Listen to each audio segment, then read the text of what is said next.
Intermediate fail అయిన ఒక నిరుపేద కుర్రాడు తమిళనాడు రాజకీయవేత్త అయిన టీటీవీ దినకరన్ నుండి 50 కోట్ల రూపాయల్ని ఎలా వసూలు చేశాడు? తప్పు చేశాడని తీహార్ జైల్లో వేస్తే ఆ జైలులో ఉండే 81 మంది పోలీసులను తన పని మనుషులుగా నియమించుకొని మరో 200 కోట్లను ఎలా సంపాదించాడు? అదే జైల్లో ఉంటూ బాలీవుడ్ భామలైన జాన్వీ కపూర్తో మొదలుకొని జాక్వెలిన్ ఫెర్నాండెజ్ వరకు వారితో డేటింగ్ ఎలా చేశాడు? ఇలాంటి విషయాల గురించే ఈ వీడియోలో చెప్పబోతున్నాను. Let's begin our episode.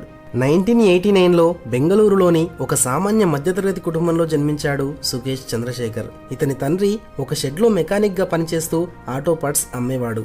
కానీ కొడుకును మాత్రం బాగా ధనవంతులు చదివే స్కూల్లో అడ్మిట్ చేశాడు. అలా సుకేష్ చిన్నప్పటి నుండే తన ఫ్రెండ్స్ ఖరీదైన కార్లలో రావడం గమనిస్తూ తాను కూడా అలాంటి జీవితం గడపాలని కలగనేవాడు.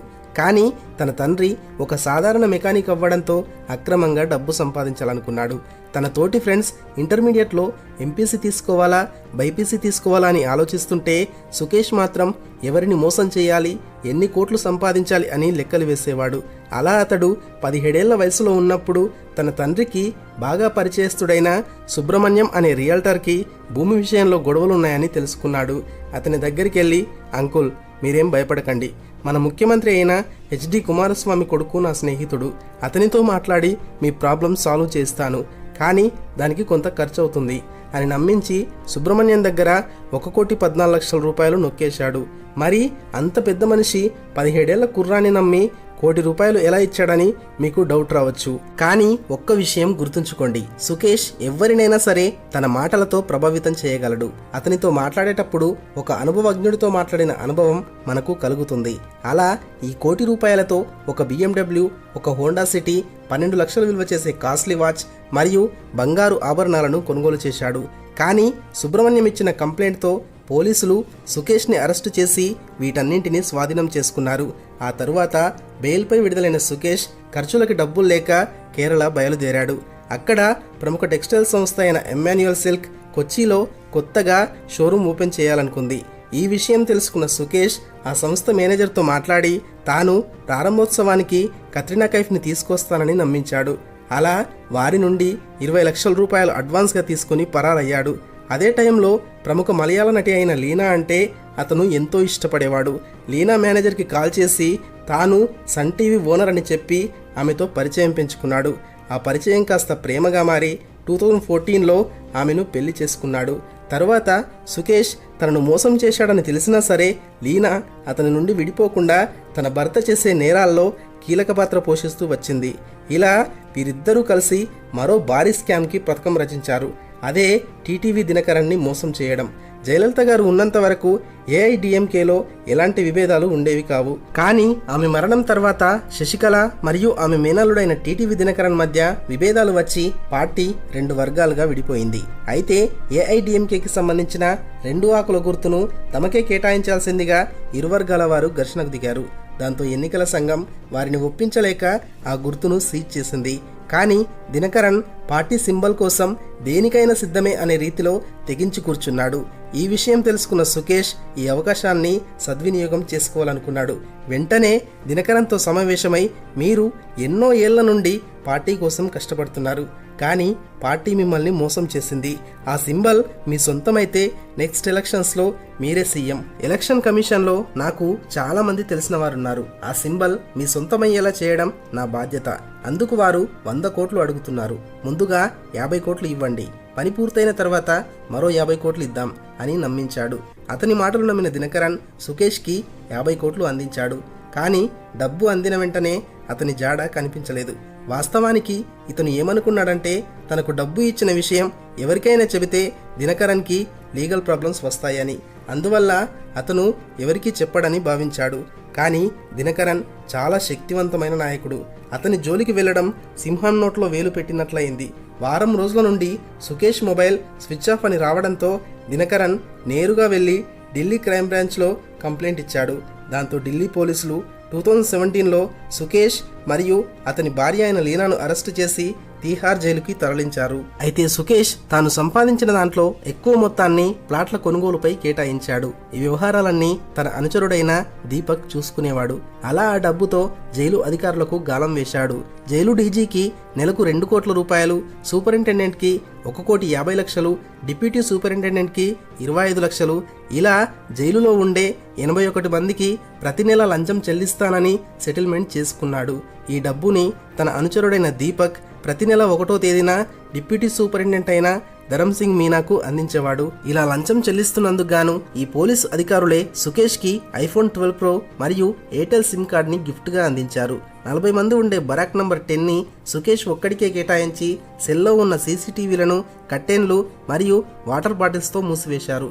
అలా సుకేష్ జైల్లో ఉంటూనే తన భార్యని రెగ్యులర్ గా కలిసేవాడు. ఇలా జైలు శిక్ష అనుభవిస్తున్న సమయంలో మాజీ ఫార్మా కంపెనీ అయిన రాన్బాక్సీ మరియు ఫోర్డ్స్ కంపెనీల ప్రమోటర్లైన శివీందర్ సింగ్ మరియు మల్విందర్ సింగ్లు 750 కోట్ల మనీ లాండరింగ్ కేసులో తీహార్ జైలుకి వచ్చారు. మనీ లాండరింగ్ అంటే అక్రమంగా సంపాదించిన డబ్బు. ఇలా జైలుకు వచ్చిన తర్వాత శివీందర్ సింగ్ భార్య అయిన అదితి సింగ్ తరచుగా జైలుకి వచ్చి వెళ్ళేది. తన భర్తను జైలు నుండి విడిపించడానికి ఆమె నిరంతరం ప్రయత్నించేది. ఈ విషయం తెలుసుకున్న సుకేష్ ఆమెకు గాలం వేయాలనుకున్నాడు. పోలీసుల సహాయంతో అదితి సింగ్ నంబర్ సంపాదించి ఆమెకు తన అనుచరుడైన అనూప్ కుమార్తో కాల్ చేయించాడు. అనూప్ తాను ప్రైమ్ మినిస్టర్ ఆఫీస్ నుంచి మాట్లాడుతున్నానని, ఈ కరోనా సమయంలో శివీందర్ అవసరం దేశానికి ఎంతో ఉందని మేం ఒక కమిటీని నియమించి అందులో శివీందర్ను సభ్యునిగా నియమించాలనుకున్నాం. కానీ అంతకుముందు అతన్ని జైలు నుండి బయటకు తీసుకురావాలి, అందుకోసం కొంత ఖర్చు అవుతుంది అని ఆమెను నమ్మించాడు. దానికి అదితి సింగ్ ఎంత ఖర్చైనా పర్వాలేదు, నా భర్త బయటికి వస్తే చాలు అని ప్రాధేయపడింది. దాంతో అనూప్ కుమార్ సరే రేపు 20 కోట్లు రెడీ చేసుకోండి, మా జూనియర్ ఆఫీసర్ మీకు కాల్ చేస్తాడు అని కాల్ కట్ చేశాడు. మరుసటి రోజు సుకేష్ కాల్ చేసి ఒక ప్లేస్కి 20 కోట్లు తీసుకురమ్మని చెప్పాడు. అదితి సింగ్కి డౌట్ రాకుండా ఉండటం కోసం ఈ డబ్బు కలెక్ట్ చేసుకోవడానికి తీహార్ జైల్లో ఉండే పోలీస్ వెహికల్స్ని వినియోగించారు. అలా ఆమెతో 9 నెలల్లో 200 కోట్లకు పైగా వసూలు చేశారు. అయినా ఇంకా డబ్బు కావాలనడంతో అదితి సింగ్ తన బంగారాన్ని కూడబెట్టి క్రెడిట్ కార్డుని సైతం పూర్తిగా వినియోగించింది. అయినా సరే ఆమెకు వేధింపులు ఆగలేదు.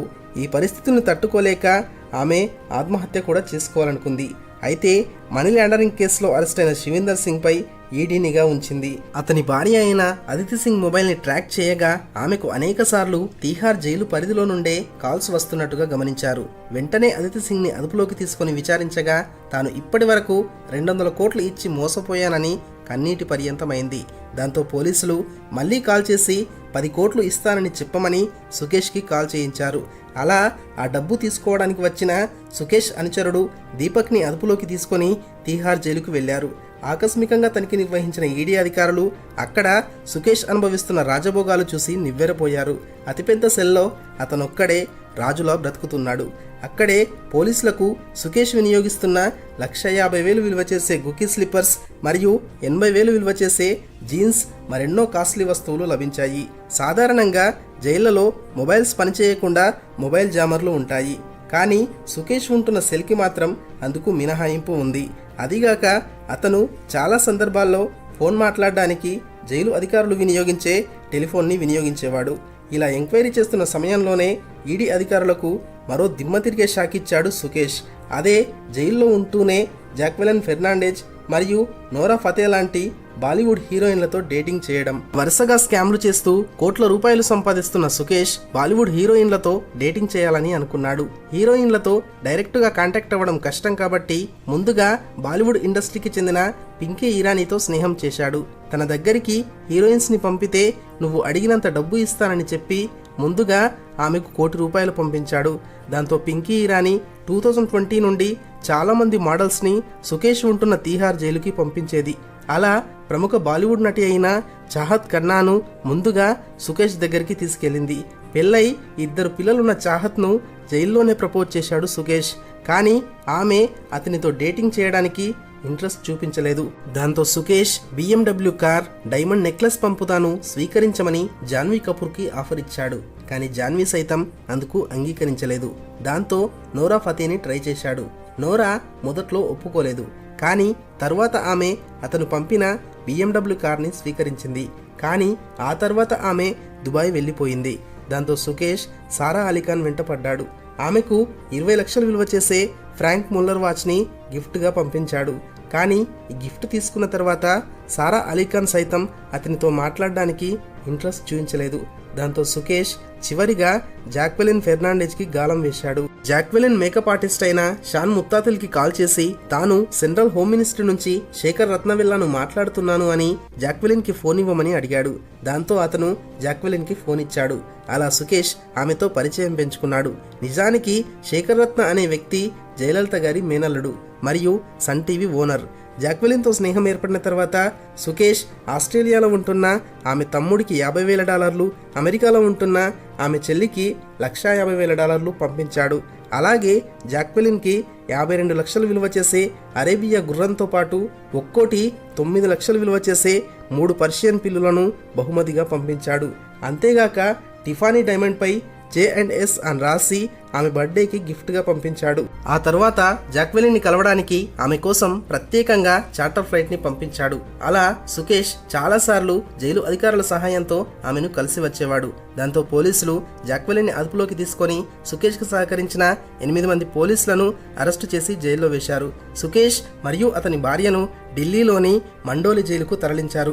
అయినా సరే సుకేష్ ఎప్పుడు ఎలాంటి కొత్త స్కామ్ చేస్తాడేమోనని దేశమంతా ఎదురు చూస్తుంది. ప్రభుత్వ అధికారులే లంచగొండులుగా మారినప్పుడు ఇలాంటి సుకేష్లు రోజుకొకరు పుట్టుకొస్తూనే ఉంటారు. మరి సుకేష్ మోసాలపై మీ ఒపీనియన్ ఏంటో కామెంట్ చేయండి. మన వీడియోస్ని చాలామంది సెలెక్ట్ చేసుకుని ఎక్కువసేపు చూస్తున్నారు, కానీ మీరు లైక్ చేయకపోవడం వల్ల వీడియోస్ కొత్త వారికి రీచ్ అవ్వడం లేదు.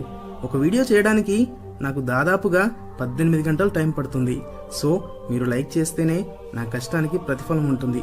సో ఒక 5000 లైక్స్ ఇచ్చి సపోర్ట్ చేస్తారని ఆశిస్తున్నాను.